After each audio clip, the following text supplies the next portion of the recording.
유명한 걸로는 캘리포니아 같은 경우에는 혼인한 동안에 벌은 모든 재산이 부부의 공유 재산이다. 한국은 그렇지는 않습니다.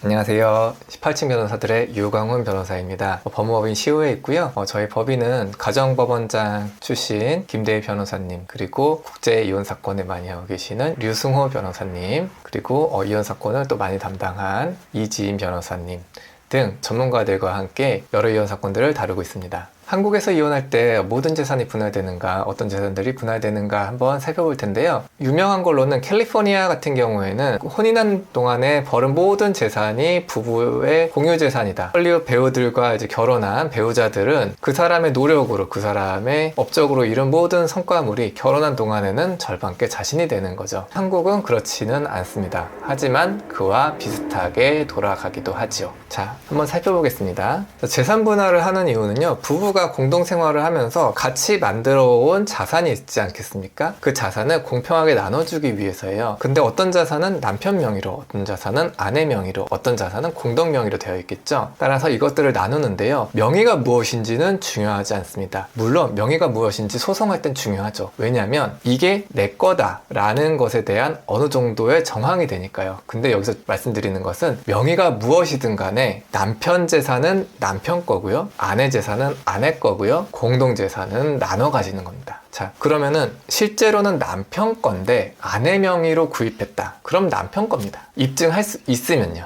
여기서 말씀드렸죠. 입증할 수 있으면입니다. 그래서 입증할 수 있으면 실질적으로 누구 소유인가에 따라서 그 재산은 분할이 되는 것입니다. 그러면은 그 전제하에 살펴보겠습니다. 자, 분할 대상 재산을 공동재산이라고 할 텐데요. 법원은 이렇게 얘기하고 있습니다. 혼인 중에 부부 쌍방의 협력으로 이룩한 재산이라고 되어 있습니다. 그럼 혼인 중이라 하면 법률혼만 포함하냐, 사실혼도 포함하냐? 예를 들어서 사실혼 관계로 동거를 하고 있다가 혼인신고는 나중에 했는데요. 그럼 그때부터가 혼인 중에 해당하나요? 라고 했을 때 재산 분할의 경우에는 사실혼 관계 시작 시부터입니다. 즉 법률혼이든 사실혼이든 상관없이 처음 혼인 생활적으로, 사실적으로 혼인관계를 시작했을 때가 혼인 중에 시작이 되는 것입니다. 자, 그러면 쌍방의 협력이 뭐냐? 나는 사업으로 벌었는데, 나는 내가 회사 다녀서 벌었는데, 이럴 수 있겠죠. 혹은 나는 부모님한테 증여를 받았는데, 나는 부모님한테 상속을 받았는데, 이런 게 있을 수 있잖아요. 자, 여기서 이제 살펴드리면, 여기서 협력은 적극적으로 협력하는 것도 되고요, 그리고 간접적으로 협력하는 것도 됩니다. 되게 넓게 보고 있어요. 그래서 혼인기간이 짧을수록 이 협력의 범위가 작아지고요, 혼인기간이 길수록 협력의 범위가 길어집니다. 예를 들어서 여러분이 일반적인 회사원 수준의 수익을 얻었다. 그러면 그거는 만약 혼인기간이 근데 20년이다. 그러면은 반반이라고 생각하시면 됩니다. 이게 가사를 분담해 주는 것으로도 기여가 되기 때문에 반반이라고 생각하시면 되고요. 여러분이 근데 예를 들어서 재벌이다. 그래서 사업을 영위를 하는데 뭐 수천억씩 번다. 그러면 이건 재산분할 대상이 아닙니다. 왜냐하면 사업을 영위해서 그 사업이 정말 일반적인 수준 이상으로 돈이 된다. 그거는 가사 분담을 했기 때문에 벌어지는 돈은 아니거든요. 그래서 물론 그 퍼센티지를 조정함으로 인해서 상당한 수준이 배우자에게 갈 겁니다. 그래서 배우자 입장에서는 결과적으로 회사원, 일반적인 소득을 버는 사람보다는 훨씬 더 많은 재산 분할을 받아갈 거예요. 그렇기 때문에 배우자한테는 손해가 아니고요. 결국 사업 소득이 어마어마하게 많으면 그 중에 그 기여도 비율을 조정하는 방법으로 해서 실질적인 형평을 맞춰갑니다. 따라서 배우자 입장에서는 이러나 저러나 어차피 가져갑니다. 충분한 양을 가져가고요. 다만 내가 사업적으로 내 능력을 발휘해서 많이 번 돈이다. 그러면은 그렇게 많이 뺏기지는 않는다. 많은 부분은 지킬 수 있다 라는 거예요. 그러면 얼마나 뺏기나요? 그거는 혼인 기간에 따라 다릅니다. 혼인 기간에 따라서 뭐 한 20년 이상 되면 한 절반 생각하시면 되고요. 일반적인 소득일 때. 그리고 혼인 기간이 뭐 1년부터 5년 사이다. 그러면 이제 그때부터 조금씩 늘어난다 생각하면 됩니다. 그래서 5년이 돼도 반을 주는 경우도 있고요, 10년이 돼도 반을 주는 경우도 있습니다. 결국 그것은 이 소득이 얼만큼 컸느냐라는 거에 따라 다를 거예요. 이 사람이 정말 특출나게 너무 많이 벌어놨다. 그러면은 이걸 함부로 다 뺏어서 줄 수는 없잖아요. 그렇기 때문에 그런 것들을 전체적으로 고려를 해서 판단을 하게 됩니다. 다만 혼인기간이 얼마 안 됐는데 무조건 절반이다. 이거는 아니에요.